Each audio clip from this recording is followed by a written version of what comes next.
अगली सुबह नीनी को आंसुओं के सैलाब से उभरने में कुछ समय लगा। हे भगवान, हमने क्या सोच लिया था और माँ को ये क्या हो गया? परेशानी की हालत में वो समुद्र तट पर पहुंच गईं। रात के तेज उफान से थक कर लहरें अब धीरे धीरे अटखेलियाँ कर रही थी। शांत समुद्र के किनारे यह एक एकांत निनी को सुकून दे रहा था।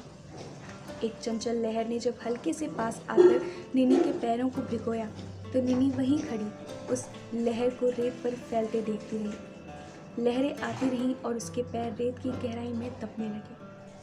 कुछ देर बाद जब निनी ने चलना चाहा तो पैर जिससे गुम हो गए थे, उन्हें बाहर निकालने में समय लगा। इंसान अनजाने ही अपनी किसी गहराई में उतरता जाता है, यहाँ तक कि खुद की पहचान भी मिटा बैठे।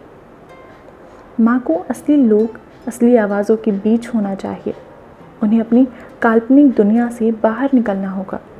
यह प्यार नहीं है। माँ तो डिप्रेशन में जा रही है। इससे पहले कि हालात और बिगड़े, जल्द ही कुछ करना होगा। निनी स्थिति की गंभीरता को समझ रही थी। तभी एक ख्याल कौंधा।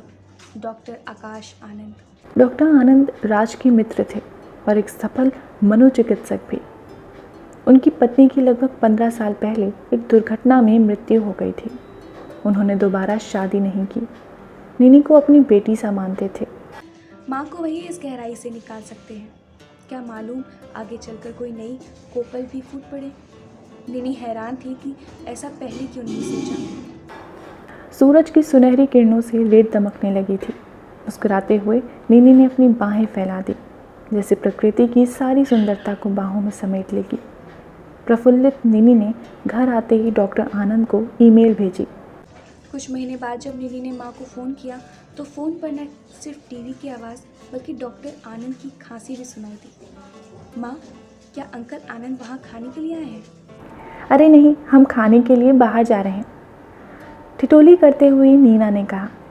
और तुम्हारी बातूनी आनंद अंकल की बोलती आज बंद है, खांसी ने टेप लगा दी है। वो ठहाके लगा कर हंस पड़ी और इधर नीनी की आंखें खुशी में भर आईं।